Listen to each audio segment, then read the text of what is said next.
Welcome to Uniquely Qualified. I'm your friend and host, Liz Ficken, and I'm so glad you're here. In the United States, we are celebrating Thanksgiving this week. So instead of having a new episode featuring a uniquely qualified guest story, this is a special edition episode where we can hold some space for one another as we embark on the 2024 holiday season. I'll start with this quote. Never underestimate the healing power of holding space for someone's story of grief and loss. That kind of quiet seeing is transformational for the griever and the one bearing witness. Sitting here today, 4 episodes of Uniquely Qualified have aired, 4 more have been recorded, with 3 formally scheduled for recording, and many more where people have agreed to be guests, but we just haven't scheduled anything yet. And in the short period of time that I've had the opportunity to record the 8 episodes we have in the can, as they say, I have personally felt the truth of that quote. I already feel more transformed and more aware in my own seeing, witnessing, and listening as a host of this podcast. I hope that the roughly 175 of you who are current listeners can say the same. And I know I say it all the time, but I am so honored for the community of people who have come together to bear witness to one another's stories, share their own, listen, and support me in amplifying people's voices. So you might be thinking, Liz, how does this tie into a Thanksgiving special? Well, to start, my eyes are so much more open to the pain people experience going into the holidays. I've learned how grief can leave people in a fog, lower people's energy levels, and cause them to feel like they need to force themselves to be happy, especially at this time of year. I want to share a little bit of context into why I embarked on this podcast endeavor. Some listeners are aware that I got my undergraduate degree in history with a minor in Germanic studies. As a part of obtaining this degree, I essentially majored in the Holocaust, which, for those who don't know, took place in Europe, perpetrated by the Nazi parties under Hitler as a part of the Third Reich in the 1930s and 40s. My motivation to study such a morbid topic sparked from a biography that was actually incredibly helpful for me. I read it in elementary school, and it was about a Dutch woman who defied the rule of the Nazis, Corrie ten Boom. She and her family were members of the Dutch resistance, hiding Jews in their home until they were discovered by the Gestapo. Before being discovered, the ten Booms helped rescue some 800 Jewish families. Corrie, her sister, and her father were interned in concentration camps, and Corrie was the only family member to survive. But when she was liberated, she returned home to the Netherlands, where she set up a refugee camp for concentration camp survivors like herself. She later wrote a book about her experiences called The Hiding Place, and she devoted her life to sharing her story and demonstrating love and service in action by being of service to others. This story was an inspiration to me and led me to pursue the degree that I did. I hope to use it to either study law or to get my PhD in Holocaust and genocide studies, making the world a little bit better by preventing such atrocities from occurring again. Story for another day. That is not the path that I ended up taking. But as a part of my studies, I had the opportunity to interview Holocaust survivors about their experiences and learn a good deal about what it's like to survive intensive trauma. Many survivors did not talk about their experiences for years, and many passed away without ever discussing their own personal stories of survival. But for those who did come forward, what they found, facilitated by my alma mater and the 1939 Club, was community. A community of survivors who said, I know what that feels like, or oh, I still have those nightmares too. And no one story was the same. Some survivors who had, like the Jewish people rescued by the Ten Booms, been hidden during the entirety of the war. Others were death camp survivors. Others fled to foreign countries who granted them refuge. Others had been children rescued on Kindertransports and sheltered by good hearted British citizens. But regardless of the specifics of their trauma, they found community in their shared experience of being survivors. It is in this spirit that Uniquely Qualified was born. The idea that we have all survived something and that often we don't share what we have lived through for any number of reasons.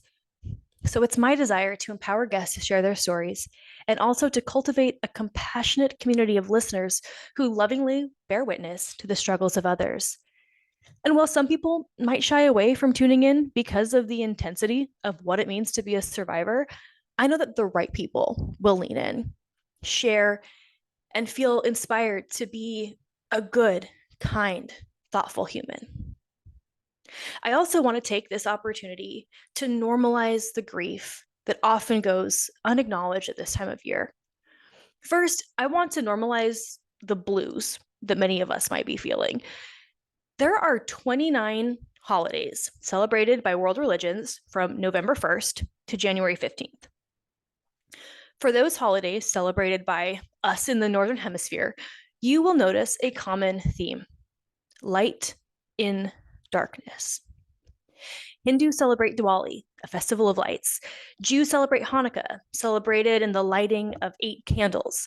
Christians celebrate Advent and Christmas, lighting a candle for each of the 4 weeks of Advent, and a final candle celebrating the birth of Christ, considered the light of the world. And those are just 3 of the many celebrations that are held this time of year. So why? Why this light and darkness at this time of year? As long as this world has been spinning, those of us in the Northern Hemisphere experience shorter and shorter days and longer nights until the shortest day of the year, the winter solstice. And for those of you that don't know, this year, December 21st, is the shortest day of the year. Throughout most of human history, the darkness put our very survival at risk. And so we as humans came together in community. We created traditions. We found ways to look for and celebrate the light, even during the darkest and bleakest times of the year. Our bodies keep score. And so if you're someone who just feels blue at this time of year, it might be helpful to remember that humans have been feeling this way for centuries and centuries. And so on a cellular, genetic, hereditary level, your body may be remembering what your ancestors survived. We've created rituals and holiday traditions in our families and communities, and we often look to this time of year as a time of coming together, of seeing people we love, of exchanging gifts, and of looking forward to the new year. So for people who have lost someone, something, or are in a period of transition, you might feel less than celebratory. And that's okay. You are not doing anything wrong by feeling low this time of year. So I'd like to talk about our uniquely qualified community and some of the things we are carrying with us into this holiday season. Some of us, myself included, were laid off this year, and there is no indication of a new job in sight. And because of this, our career path and financial outlook has been fundamentally altered. Some of us lost a parent, our mom, our dad, or maybe we lost a sibling, a grandma, a grandpa, an in-law, a pet. And even if that didn't happen to us this year, grief is still likely poking its head up and reminding you that it's there. Some of us have experienced a miscarriage or pregnancy loss. Some of us struggled with infertility. And for those people, there may be grief that there isn't a new baby meeting the family this holiday season. Some of us are holding healthy babies in our arms, but we know that their health issues will make their life journey a little more challenging than what we'll see their more typical peers experience.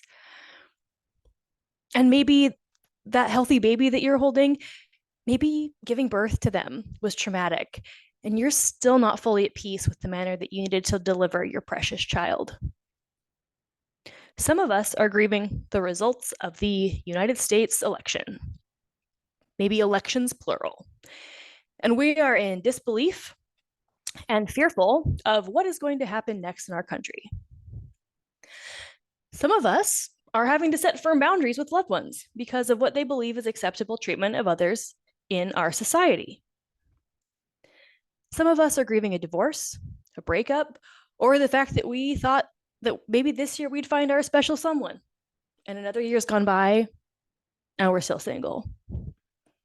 Some of us are newly sober or free from an addiction that was getting in our way, and we're thrilled. We're finally here, we're in sobriety, but we're unexpectedly grieving all that we had to give up in order to gain this new freedom. And so, to all of us, I just want to say it is okay to not be okay. It is okay to be sad right now. It is also okay to be happy right now. And it's okay to be sad 1 minute and then happy the next minute. It's okay to see your child smile under the tree while also longing for your next baby. It's okay to be grateful for the family sitting around your table while also missing the family that isn't there. It's okay to not want to do anything. For some of us, just getting through that day, Thanksgiving Day, clean and sober, that's all we can do. And that is okay too. So, here are some things that might be helpful to consider. Take it or leave it. This is just based on some research that I've been conducting about holiday specific grief.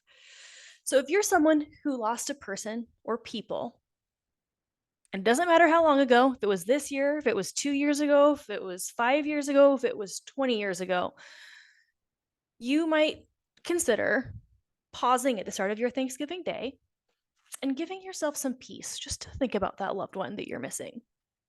You might light a candle, you might journal, you might meditate, pray, you might make the special Thanksgiving dish that they loved. You might decide to set an extra place at your table for the person or people absent, just to acknowledge you're still here with us in spirit. You might play their favorite movie in the background while you get ready for the day. You might go on a walk and remember all the good times you had with them when they were still here. Ultimately, what I'm encouraging us all to do is just to make intentional space for our grief. And if you're somebody listening to this and you are not relating at all, I am so happy for you. Your job is to check in on your grievers, your newly sober, your new parents, your friends who just lost a pet, and see how they are doing. Your job is to be a healthy, kind, and compassionate community member. My hope is that by intentionally creating a little space for yourself and your feelings this holiday season, you will be able to more fully experience your life and connect with others. If you lost a parent, maybe you re-listen to Andrea and Jenna's episodes. If you had a miscarriage, maybe you re-listen to Shannon's story.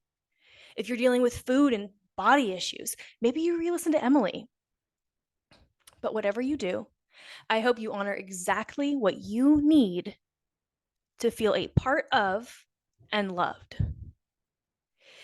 It is with gratitude in my heart that I wish us all a very happy Thanksgiving, and I remind us all we are uniquely qualified. Please tune in next week to hear my friend Jesse's story, and if you don't already, please follow us on Spotify and Instagram. Happy holidays, my uniquely qualified friends. Take care.